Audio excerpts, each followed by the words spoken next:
വഖഫ് ബോർഡിന്റെ തർക്കവുമായിട്ട് ബന്ധപ്പെട്ട് ചെറായി മുനമ്പം ഏരിയയിൽ ഏകദേശം 600ഓളം കുടുംബങ്ങൾ കുടിയൊഴിപ്പിക്കപ്പെടാൻ പോവുകയാണ്, അല്ലെങ്കിൽ അങ്ങനെ ഒരു ഭീഷണിയിലാണെന്ന വാർത്ത നിങ്ങൾ ആരെങ്കിലും അറിഞ്ഞായിരുന്നോ? അപ്പനപ്പൂപ്പന്മാരായിട്ട് താമസിച്ചുകൊണ്ടിരുന്ന മത്സ്യത്തൊഴിലാളികളുടെ ഏരിയ ആയിട്ടുള്ള ഏകദേശം 450 ഏക്കറിലധികം വരുന്ന ഭൂമിയാണ് വഖഫ് ബോർഡിന്റേതാണ് എന്നും പറഞ്ഞുകൊണ്ട് അവരിപ്പോൾ ക്ലെയിം ചെയ്യാൻ വന്നിരിക്കുന്നത്. ഈ സംഭവം ഇന്നോ ഇന്നലെ ഉണ്ടായിട്ടുള്ള ഒരു സംഗതിയാണോ? എന്താണ് ഇതിന്റെ ചരിത്രം? എന്തുകൊണ്ടാണ് വഖഫ് ബോർഡ് ഇപ്പോൾ ഇതിലെ അവകാശവാദം ഉന്നയിച്ച് മുന്നോട്ട് വന്നിരിക്കുന്നത്? ഇതിനെ സംബന്ധിച്ച് വളരെ കൃത്യമായി ഇന്നലെ അതിന്റെ ഒരു സമരത്തിൽ പങ്കെടുക്കാൻ വന്നൊരു ചേട്ടൻ പബ്ലിക് ഒപ്പീനിയനോട് സംസാരിച്ച ഒരു വീഡിയോയാണ് ഇപ്പൊ ഞാൻ നിങ്ങൾക്ക് കാണിച്ചു തരാൻ പോകുന്നത്. വീഡിയോ മുഴുവനായി കാണുക, നിങ്ങൾക്ക് ഇതിന്റെ കൃത്യമായ വിവരം ഈ വീഡിയോ കാണുന്നതിലൂടെ ലഭിക്കുന്നതായിരിക്കും. കൊച്ചി താലൂക്ക് കുൾപ്പുള്ളി ലൈനം മുനമ്പങ്കരയിൽ കടപ്പുറം ഭാഗത്ത് താമസിക്കുന്നവരാണ്. ഞങ്ങൾ താമസിക്കുന്ന ഭൂമി 1989, 90, 91 കാലഘട്ടത്തിൽ കോഴിക്കോട് ആസ്ഥാനമായ ഫറൂഖ് കോളേജിൽ നിന്ന് ഞങ്ങൾ വിലക്കേർ മേടിച്ചാണ്. ഞങ്ങൾ അവിടെ പരമ്പരാഗത താമസക്കാരാണ്. ഞങ്ങളുടെ പൂർവികർ 10-200 വർഷമായി അവിടെ താമസിക്കുന്നത്. എന്നാണോ കടപ്പുറം ഉണ്ടായത് അന്ന് മുതൽ ഞങ്ങളുടെ പൂർവികർ അവിടെ ഉണ്ട്. ആ ഭൂമിയിൽ 1948 ആ ഭൂമിയുടെ അവകാശം സിദ്ദിഖ് സേട്ടു എന്ന് പറഞ്ഞൊരു കൊച്ചിക്കാരൻ എടപ്പള്ളി രജിസ്ട്രാറിൽ നിന്ന് രജിസ്റ്റർ മേടിക്കാൻ. അതെങ്ങനെ മേടിച്ചെന്ന് ഞങ്ങൾക്കറിയില്ല. അത് ഏകദേശം 404 ഏക്കറാണ് അവർ പറയുന്നത്.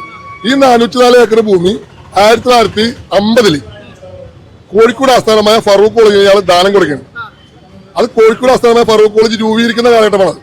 അപ്പൊ ആ ഫറൂഖ് കോളേജിന്റെ ആസ്തിയിലേക്ക് ഇത് കൊടുക്കുകയാണ്. അന്ന് ഈ സേട്ടു ഇത് ദാനാധാരമാണ്. നമ്മൾ ഇപ്പൊ ഒരു പിതാവ് മക്കൾക്ക് കൊടുക്കുമ്പോൾ ദാനാധാരം എഴുതും, അവകാശം എഴുതും, ഇഷ്ടദാനം എഴുതും, തീരാധാരം എഴുതും. തീരാധാരം എഴുതുമ്പോൾ ഗവൺമെന്റിലേക്ക് ടാക്സ് ഇടണം, ദാനാധാരം എഴുതുമ്പോൾ ടാക്സ് ഇളവുണ്ട്. അപ്പൊ അദ്ദേഹം ഒരു മുസ്ലിം ആയതുകൊണ്ട് ദാനം എന്നതിന് പകരം മുസ്ലിം ബഖപ്പ് ഉപയോഗിച്ച് ബഖപ്പ് ആധാരം എന്ന് എഴുതി. അങ്ങനെ ബഖപ്പ് ആധാരം എന്ന് എഴുതി ദാനാധാരത്തിന് ബഖപ്പ് ആധാരം എന്ന നിർവചനത്തിൽ ഇദ്ദേഹം ഫറൂഖ് കോളേജിന് ദാനം കൊടുത്തു. അദ്ദേഹം പറഞ്ഞു ഇതിന്റെ ലാഭം കൊണ്ട് നിങ്ങൾ കോഴിക്കോടിന്റെ വിദ്യാഭ്യാസ ആവശ്യങ്ങൾ ഉപയോഗിക്കാം ഫറൂഖ് കോളേജിന്. അങ്ങനെ പ്രവർത്തിച്ചുകൊണ്ടിരിക്കുന്ന കാലഘട്ടത്തിൽ ഞങ്ങൾ അവിടെ 10-25 കുടുംബങ്ങളുണ്ട്, പ്രദേശവാസികൾ. കടപ്പുറം വെള്ളം കയറി പോകുന്ന കാരണം കൂടുതൽ ആളുകൾ അവിടെ താമസിക്കൂല. അന്ന് സീവാളൊന്നും ഇല്ലാത്ത കാലഘട്ടമാണ്. അപ്പൊ ആളുകൾ അവിടെ നിന്ന് അങ്ങാടൊക്കെ പോയി മാറി താമസിക്കാനും മത്സ്യത്തൊഴിലാളികളായ ചീനവല വലിക്കുന്ന മത്സ്യത്തൊഴിലാളികളായ മാത്രമാണ് താമസിക്കുന്നത്. അപ്പൊ ഞങ്ങൾ താമസിക്കുന്ന ആ കാലഘട്ടത്തിലാണ് ഈ ഭൂമി സിദ്ദിഖ് സേട്ടു ഫറൂഖ് കോളേജിന് കൊടുക്കുന്നത്.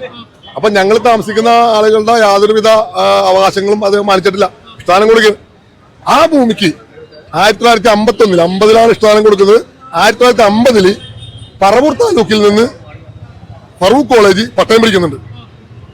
അപ്പൊ ഈ ഭൂമി സ്ഥിതി ചെയ്യുന്നത് കോട്ടയം ജില്ലയില് പറവൂർ താലൂക്കിന്റെ വടക്കേക്കര വില്ലേജിന്റെ മുനമ്പങ്കരയിലാണ്. ഈ ഭൂമി ശരിക്കും രാജഭരണകാലത്ത് തിരുവിതാംകൂർ രാജ്യത്തിന്റെ ആ ഭൂമി എന്ന് പറഞ്ഞാൽ വൈപ്പിൻകര ഒരു ദ്വീപാണ്. ആ ദ്വീപിന്റെ വടക്കേറ്റത്ത് ഏകദേശം 2.5 കിലോമീറ്റർ നീളത്തിൽ മാത്രമാണ് തിരുവിതാംകൂർ രാജാവിനുള്ളത്. അവിടെ നിന്നാണ് പള്ളിപ്പുറം വില്ലേജ് തുടങ്ങി തെക്കോട്ട് പള്ളിപ്പുറം, കുഴുപ്പള്ളി, എടവനക്കാട്, നായിരമ്പലം, ഞാറക്കലി, ഇളങ്ങുന്നപ്പുഴ ഈ വില്ലേജുകളെല്ലാം കൊച്ചി രാജ്യത്തിന്റെ ആയിരുന്നു, കൊച്ചി താലൂക്കിന്റെ ആയിരുന്നു. ഈ മുനമ്പങ്കര എന്ന് പറയുന്ന ഈ 2.5 കിലോമീറ്റർ നീളത്തിൽ മാത്രമാണ് ഫറൂഖ് കോളേജിന് ഭൂമി കൊടുത്തിരിക്കുന്നത്. അപ്പൊ ഈ ഭൂമി കൊടുക്കുന്ന കാലത്ത് ഞങ്ങളുടെ പൂർവികർ താമസിക്കുന്നുണ്ട്. 51 പട്ടയം പിടിക്കുമ്പോൾ ഞങ്ങളുടെ പൂർവികർ താമസിക്കുന്നുണ്ട്. അവർക്കൊന്നും പട്ടയം കൊടുത്തില്ല. അതിന് പകരം അന്ന് 50, 51 പട്ടയം പിടിക്കാൻ നേരത്ത് അവിടെ താമസിക്കുന്ന ഞങ്ങളുടെ പൂർവികരെല്ലാം അവിടുത്തെ അവരുടെ കുടിയാന്മാരാണെന്ന് പറഞ്ഞ് കുടിയെടുപ്പ് വാളയച്ചിട്ടുണ്ടാക്കി. അങ്ങനെയാണ് ഈ ഭൂമിയുടെ സമ്പൂർണ്ണാവകാശം ഫറൂഖ് കോളേജ് കൊടുക്കുന്നത്. തുടർന്ന് പ്രദേശവാസികളായ ഞങ്ങളുടെ പൂർവികരും ഫറൂഖ് കോളേജിന്റെ ആളുകളും തമ്മിൽ സംഘർഷങ്ങളായി, പ്രശ്നങ്ങളായി, വിഷയങ്ങളായി. 1960 ശേഷം പല വിധത്തിലുള്ള കേസുകളുണ്ടായി. ആ കേസുകളെ തുടർന്ന് 1967 ഫറൂഖ് കോടതിയിൽ കേസ് ആരംഭിച്ച് ആ കേസിന് 1975 ബഹുമാനപ്പെട്ട ഹൈക്കോടതിയിൽ നിന്നും വ്യക്തമായ വിധിയുണ്ടായി. ആ വിധി പ്രകാരം ഈ ഭൂമി ഫറൂഖ് കോളേജിന് ഗിഫ്റ്റായി കിട്ടിയതാണ്. സേട്ടു ഗിഫ്റ്റായി കൊടുത്താണെന്നും അതിന്റെ സമ്പൂർണ്ണാവകാശം ഈ ആധാരം കൊടുക്കുമ്പോൾ ഈ ബക്കപ്പാധാരം എന്ന് എഴുതിയിട്ടുണ്ടെങ്കിലും ഇതില് കണ്ടീഷൻസ് ഉണ്ട്. സർവ്വവിധ ക്രയവിക്ര സ്വാതന്ത്ര്യങ്ങളും ഫറൂഖ് കോളേജിനാണ്. ഇത് വിൽക്കാം, ഇതിന്റെ ലാഭം കൊണ്ടാണ് പ്രവർത്തിക്കേണ്ടത്. അതിൽ അവസാനം ഒരു കണ്ടീഷൻ കൊടുത്തിരിക്കുന്നത് എന്തെങ്കിലും കാലത്ത് ഫറൂഖ് കോളേജ് ഇല്ലാതാവുകയോ ഭൂമിയിൽ എന്തെങ്കിലും അവശേഷിക്കുകയോ ചെയ്താൽ അത് സേട്ടുവിന്റെ അനന്തരാവകാശികൾ വന്നു ചേരുമെന്നും ആ ആധാരത്തിൽ എഴുതി ചേർത്തിട്ടുണ്ട്. ഈ ആധാരം കൊടുക്കുന്നത് 1950 പക്ഷെ 1951 ഫറൂഖ് കോളേജ് പറവൂർ താലൂക്കിൽ നിന്നും നേരിട്ട് ഈ ഭൂമിക്ക് പട്ടയം പിടിക്കുന്നുണ്ട്.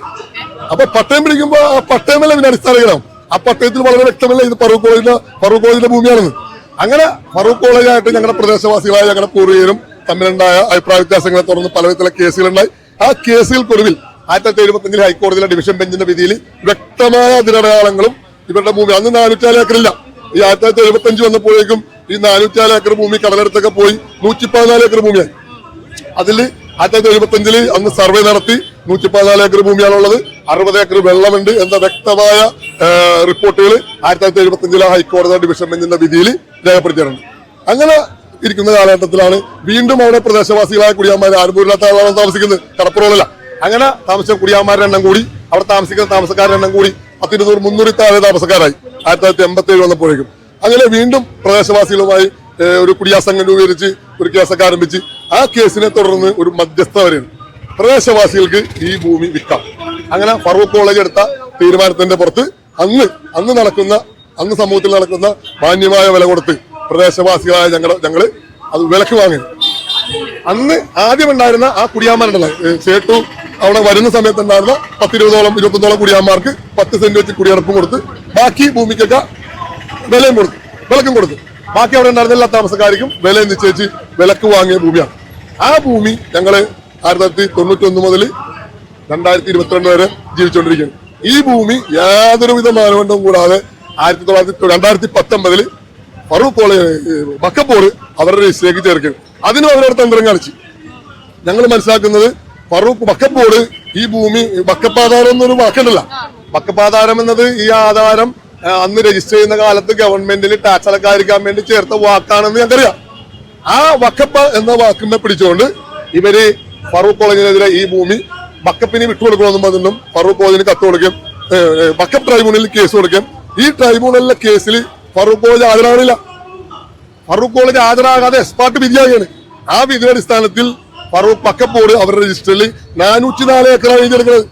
1975 വിധിയിൽ വ്യക്തമായി പറയുന്നു 114 ഏക്കർ ഭൂമിയുള്ളത്.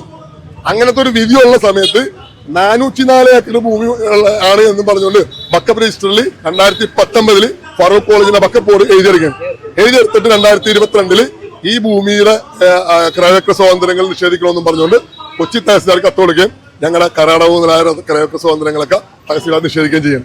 അന്ന് മുതൽ ആരംഭിച്ച പോരാട്ടമാണ്. ബഹുമാനപ്പെട്ട ഹൈക്കോടതിയിൽ ഇപ്പോ ഡിവിഷൻ ബെഞ്ചിലും സിംഗിൾ ബെഞ്ചിലൊക്കെ ഇതിനെ സംബന്ധിച്ച് കേസ് നടന്നുകൊണ്ടിരിക്കുന്നു. ഞങ്ങളവിടെ ഏറ്റവും കൂടുതലും കത്തോലിക്കരാണ് താമസിക്കുന്നത്. ഹിന്ദുക്കളെ എല്ലാവിധ മുസ്ലിംസ് ഒഴിച്ച് ബാക്കി എല്ലാ മതവിഭാഗക്കാരും ഉണ്ട്. എങ്കിലും കത്തോലിക്ക സഭയാണ് കൂടുതലുള്ളത്. ഞങ്ങള് സഭാ നേതൃത്വം ഞങ്ങളെ കൊണ്ട് ഓടിയിട്ട് അങ്ങനെ എത്തണില്ല. എത്ര കുടുംബങ്ങളുണ്ട്? 610 കുടുംബങ്ങളുണ്ട്. 114 ഏക്കർ ഭൂമിയുണ്ട്. 10 ആളുകള് ഒരുപാടുണ്ട്. 600 കുടുംബങ്ങളില്ലേ? ഈ കേസ് ഇപ്പൊ ഇവരിങ്ങനെ ഒരു സംഭവം കൊടുത്തതുകൊണ്ട് നിങ്ങൾക്ക് എന്തൊക്കെയാണ് ചെയ്യാൻ പറ്റാത്തത്? കരമടവ് റവന്യൂ നടപടികൾ ഒന്നും നടക്കുന്നില്ല. കരം മാത്രം ഇപ്പൊ ഈ തെരഞ്ഞെടുപ്പിനോടനുബന്ധിച്ച് ഞങ്ങൾക്ക് കരമടവ് പുനഃസ്ഥാപിച്ചു തന്നിട്ടുണ്ട്. വേറെ ഒരു നടപടി, ഒന്ന് ആധാരം പണം വെക്കാന അല്ലെങ്കിൽ കൈവശരേഖ കുടിയേറ്റ സർട്ടിഫിക്കറ്റ് ഒന്നും കിട്ടണില്ല. അപ്പൊ ഞങ്ങളെ കോട്ടപ്പുറം ബിഷപ്പിനോട് ഞങ്ങളുടെ സംഘടനകളെല്ലാം പറഞ്ഞു. അംബ്രോസ് പിതാവ് ഞങ്ങളുടെ വേദനകളെല്ലാം കേട്ട് ഞങ്ങൾ ഈ അവസ്ഥകൾ പിതാവിനോട് പറഞ്ഞു. പിതാവിന് മനസ്സിലായി. പിതാവ് KLC-നെ വിളിച്ച് വിവരങ്ങൾ പറഞ്ഞു. സമുദായ സംഘടനകളെല്ലാം വിവരം പറഞ്ഞു.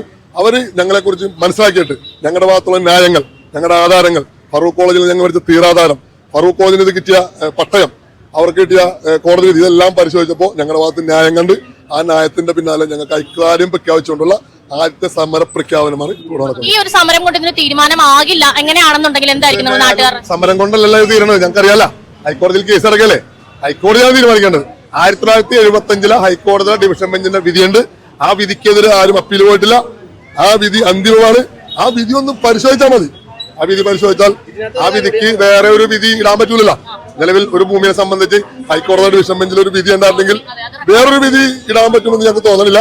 ആ വിധി ഒന്ന് പുനഃപരിശോധിച്ച് കിട്ടിയാൽ മതി, ഞങ്ങളുടെ വിഷയങ്ങൾ തീരും.